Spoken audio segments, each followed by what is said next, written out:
The time is now, now or never, I can't look back. It's mine forever, the record is stacked. It's like the Letterman team on my back. The time is now, now or never, I'm making it count. Counting the times they counted me out. Straight out the mud, I'm making it out. I gotta get it, the time is now.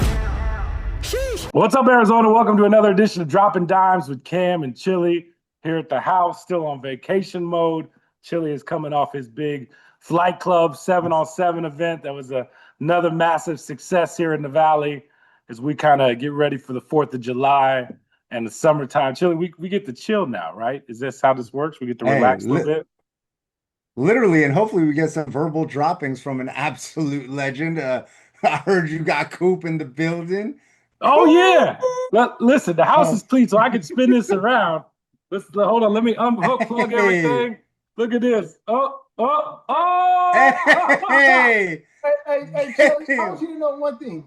Yeah, your partner in crime here is trying to perpetrate a fraud. No, I'm not. He showed me his backyard, trying to have the audacity to tell me that he put the manual labor in to do it. Chili, tell him. First of all, it looks too good. Tell him, Chili. He's freaking perpetrating fraud. He's lying to the public. No. I mean, this is a freaking outrage, man. I'm dumbfounded. Chili, tell him. Hey, I will say, Coop, I will say that he did have me help him carry a fountain into his backyard the day after my event, and there's that. That's all I did. But he is putting in some work over there, some elbow grease, rubbing on some of that midnight oil. I will give him that. So place is coming along great. Hey, I was there in the moving process. Like me and Cam are like the Coop and Snake of old. So like, we try to be there for each other. Let me tell you this, Chili. Did I tell you how I fixed a leak in my front yard? It was classic. It was beautiful. I'll tell you that another day. But in the meantime, I got to digest what you just told me about Cam. I can't believe it. So let me tell you something. That is one of the prouder moments of Coop's life. He called me and told me he fixed a leak in his front yard. I thought he just turned off the faucet. Let me tell you, Coop actually repaired part of his sprinkler or irrigation system. And I didn't even knew Coop knew what the word repair meant. Oh, stop it. Trying to kill him. Come on. Listen, he is sitting here so proud of himself. I don't think you could ever knock him off this high horse. Rest of his life. And next time he gets on a mic, he'll be like, hey, man, Cam, we'll begin Friday Night Fever here in just a second. But first, let me tell the audience how I fixed. Yeah, do we got 5 minutes? Yeah, we'll get to the highlights in a moment. Yeah, let me tell everybody how I fixed his irrigation system in my backyard. Let me tell you something, though, Chili. The last time he doubted me, okay? The last time he was like, you know what? Cam can't cook. He's got no skills in the kitchen. I invited myself over to cook. In the kitchen? Very much so. You name it, I can make it. I invited myself over to Coop's house, and I cooked for him and his wife. How was the meal? Hey, man, I don't want to talk about it. You don't want to talk about it.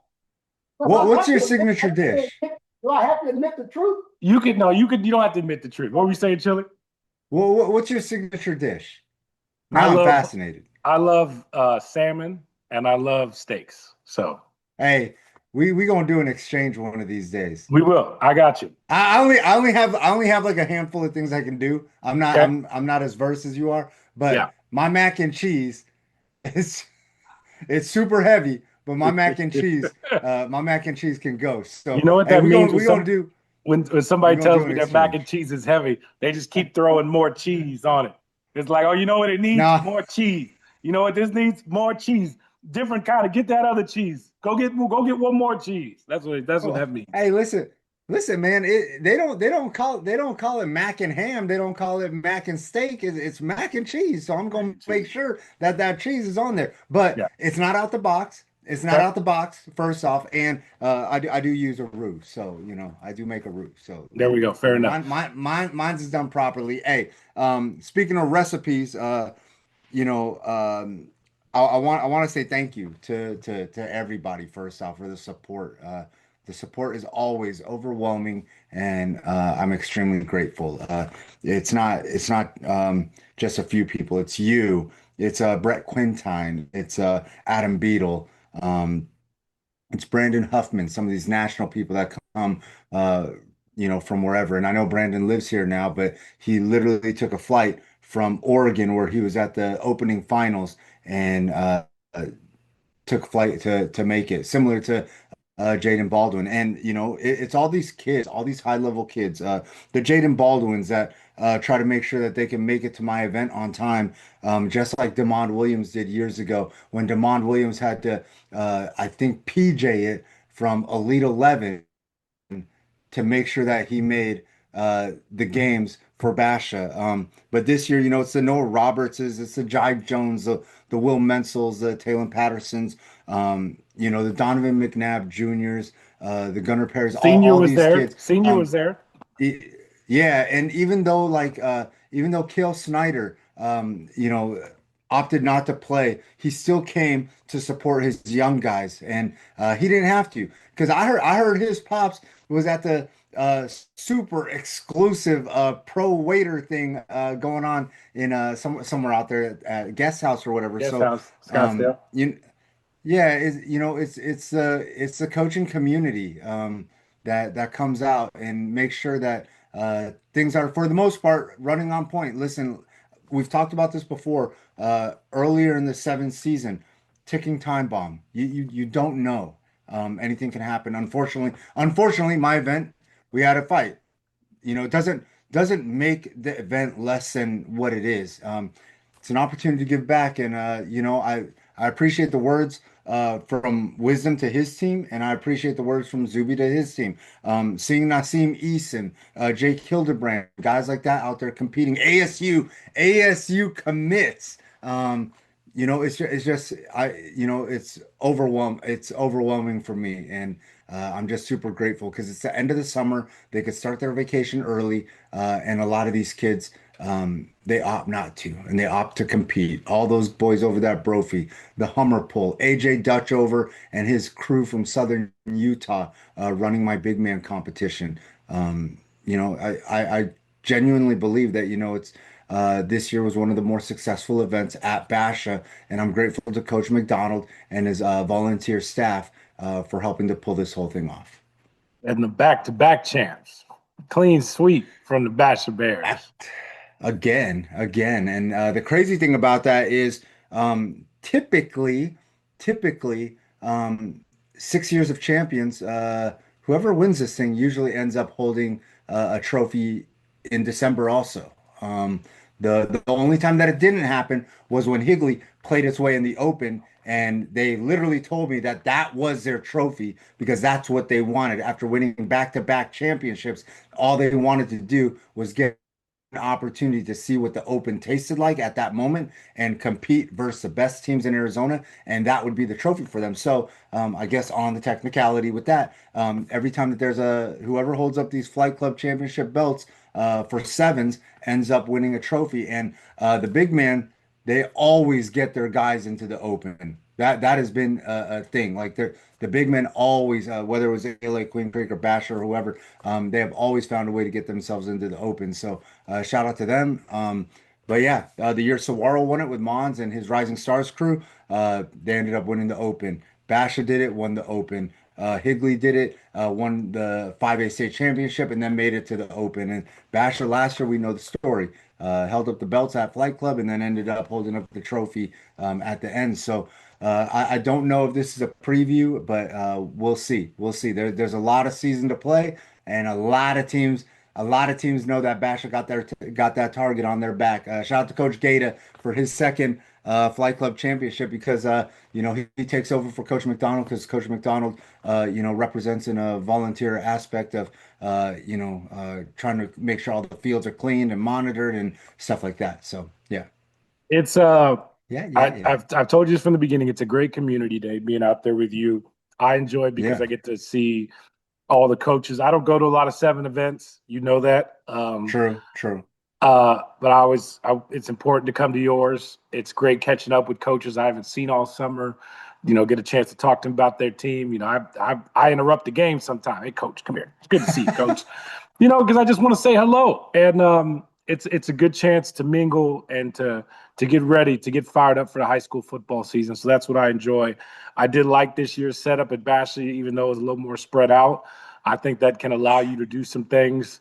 You get your steps in? You got all your steps in? You got your steps in. Yeah. Because that's how 7 events are. That's, Arizona's, it's interesting because a lot of times those events happen where everybody's right next to one another. I'll tell you, growing up in Texas, everything was spread out kind of how you had it. Yeah. I enjoyed seeing a lot of coaches out there. It was great to see Chandler. They're locked and loaded for this year. Basher's locked and loaded. Perry's got a lot of talent too as well. Cactus Shadows almost pulled off the upset of the summer. I need to check the stopwatch. Need to check the stopwatch there at the end. I'll say that. It's good to see Coach Bellis for them calling plays out there. It's great to say hello to him. They have a really good squad reloading too as well. Of course, after Dixon left, not the coach but the player. Who else? The Veil. It's great to see Mary Veil and the shirts too as well. Chili. Yeah. Shirts. That was always cool to see. They were pretty good at pool play, undefeated, I believe so. So, getting to see all these coaches and teams and just get ready for the season is just what this event is about. And what's really cool is it's the last big event of the summer. And it's kind of been that way for a minute now. And everybody goes on vacation. They reset. They either come back, they go to camp. Some start school in the middle of July. So I enjoyed it. I know there always can be improvements and ways that things can go better and smoother and things like that. And my man Chili is committed to doing all that. And the best part is what this is just this gives us a chance for kids to compete one last time in the summer. And I think it's a great way to wrap up the summer and competing and having guys out there getting ready for the season and a chance to go against, other teams. Who did I see out there? Seen Catholic out there. I haven't seen them in maybe 7 events, period. I got a chance to talk to their coach too as well. And he's like, man, it's important for us to be here. I want our guys to see what it's like to play all these other schools. They just got done playing Higley. And, Higley scored a lot of points, but guess what? Seton held their own too as well. And that's what that's what summers are all about.